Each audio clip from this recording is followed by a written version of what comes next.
In today's show, I'm going to be talking with Alex Wolfe of Locked On Knicks about the struggles New York are having this season. It's all coming up. Stick around.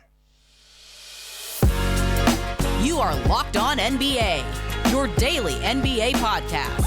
Part of the Locked On Podcast Network, your team every day.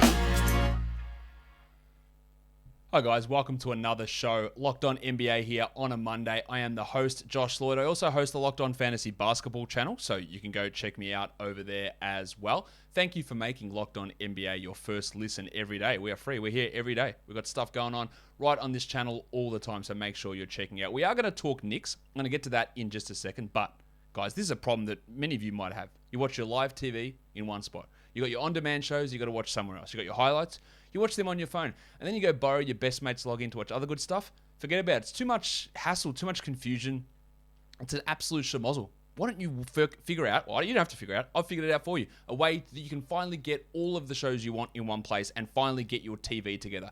It is called Direct TV Stream, and it brings your live TV and on-demand favorites in one place like never before. That means no more juggling remotes and no need to buy another device ever again. And the best part, there is no annual contract. So get rid of the clutter and the confusion and get your TV together with Direct TV Stream. You can learn more at directtv.com. That's directtv.com. Compatible device required and content varies by package. So let's bring in one of the hosts now of the Locked On Knicks podcast. It is Alex Wolfe. Alex, got a real simple question for you. What's wrong with the Knicks? How do I begin? Obviously, the starting lineup, not ideal. Mm-hmm. I think that's the biggest issue with the Knicks right now is that the starting lineup just has not come together the way that you might think. Neither offensively nor defensively. I didn't check based off of what happened from last night's game, but prior to that, I think they were something like 15 points worse per 100 possessions as a unit, as a starting unit, and they've also played almost the most minutes of any five-man unit in the NBA. So that's kind of a problem. It keeps leading to the Knicks being down by double digits, sometimes in the first half, oftentimes in the third quarter of doom, as we affectionately call it, just always seems to kill the Knicks. And I couldn't tell you exactly what the problem is. I mean, Kemba Walker has definitely been struggling. I think that he is having a hard time getting used to being half initiator, half off-ball guy. But he also had to do that to some degree in Boston, and it seemed to work, to a certain extent. Julius Randle, I think, is getting used to not being the ball handler 100% of the time again, which is, I guess, weird for him.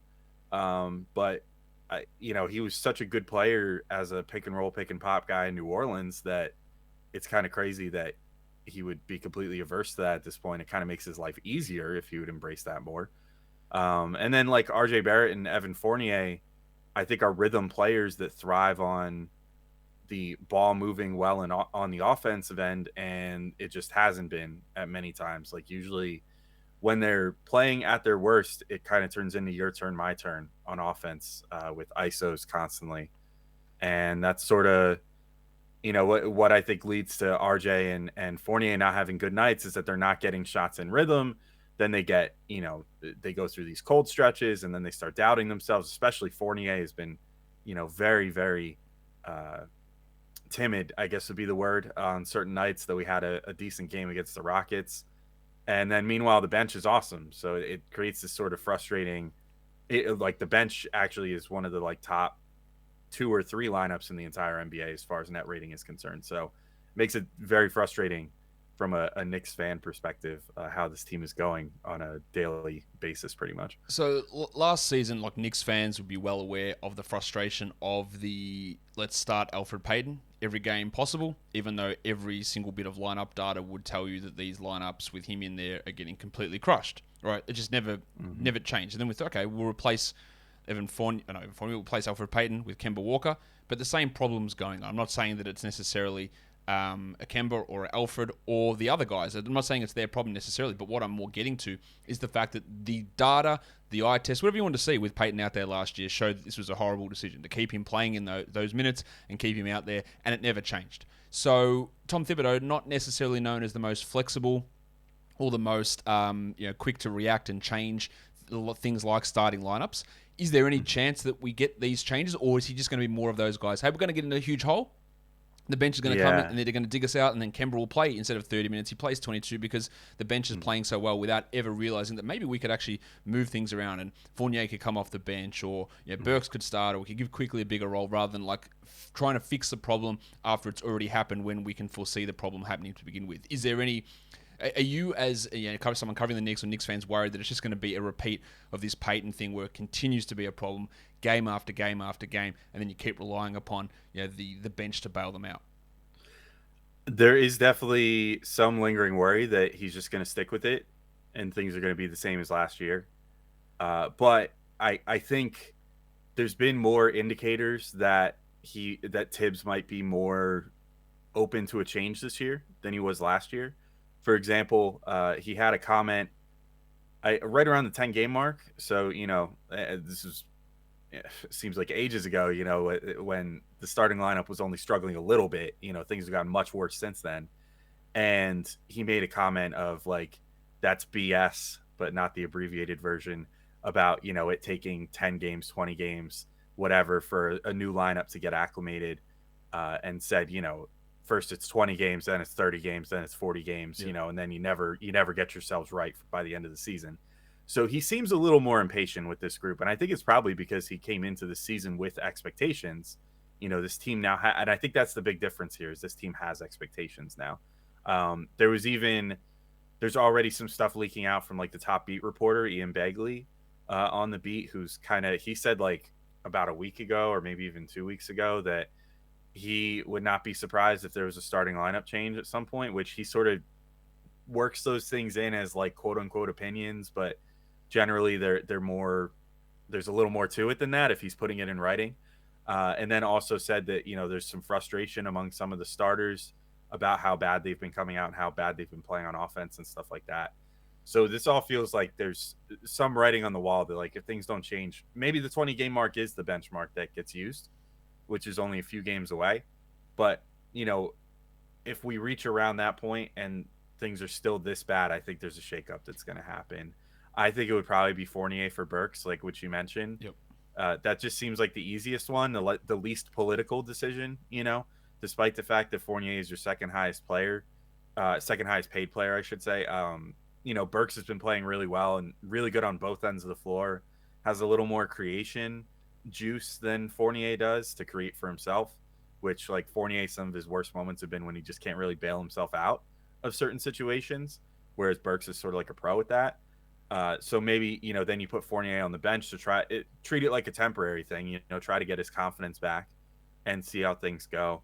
So to round back to the crux of the question, I'm not like any better than maybe 50-50 on this, but I would say that last year, after about, the 20th, 30th, whatever game that Tibbs didn't sub Peyton out, even after reducing his minutes down to like a token start per game, where he was, playing maybe 4 minutes and then sitting the rest of the half for each half, and, only maybe playing like 10 to 12 minutes total. I think that this year I would put it more like 50-50, whereas last year I would have been like, I thought there was maybe like a 10% chance he was going to change the lineup. I just think that with the expectations, there's probably Tibbs is putting more pressure on himself, on the players, and I'm sure the front office is also kind of putting a little more pressure on Tibbs to correct these things. And on top of it, the Knicks have hired a lot of analytical people in the last year or so. So I think they'll start looking at that. Quick question, Alex. Last one before you go. Who's the best point guard on this team? Is it Kemba Walker? Is it Derrick Rose? Is it Emmanuel Quickly?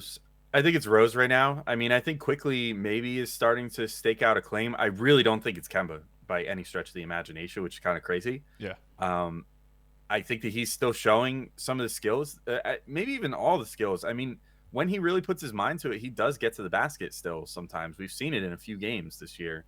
But I wonder if just like his knee health is just that, fluky, that some nights he's got it, some nights he doesn't. I know arthritis can kind of flare up and, have bad days and good days kind of thing. So I don't know if that's what's going on with him, but he's just been so inconsistent that it definitely can't be him. It's probably Rose. Rose does a really good job of getting everybody involved, but he also can create for himself really well, can still break down a defense. He's shooting the three like crazy, still has that like elite burst from the 3-point line to get in to finish around the rim. So he's got everything going for him still. And quickly, I think is on his way there. He's still working on the off the dribble stuff a little bit. So I struggle to say that he's the best point guard. If you were maybe asking me which player is playing the best out of those three, it's pretty razor thin between him and Rose. But I just think quickly's playing best sort of in his like combo off guard, like not quite a point guard role, but is flashing some really good passing and definitely shot making. So he's put himself in the conversation, but it's definitely like 1A and 1B are Rose and quickly, and then like way down there at number 2 is Kemba, a couple steps down right now. So, Alex, you'll cover for us what does go on with lineup changes. We're recording this just before the game on Sunday against Chicago. We'll see if anything does change there. You'll have it all for us over on the Locked On Knicks podcast. Thank you for coming on Locked On NBA and discussing the struggles, the current struggles of the New York Knicks with me. Of course. Thanks for having me. And hopefully, if you tune into Locked On Knicks tomorrow, it'll be a jubilation, beat Chicago, got the ship right pod. But chances are you might be tuning in for a sad podcast. So, just be prepared one way or the other, depending on what happens. Thanks a lot, Alex. Mm-hmm.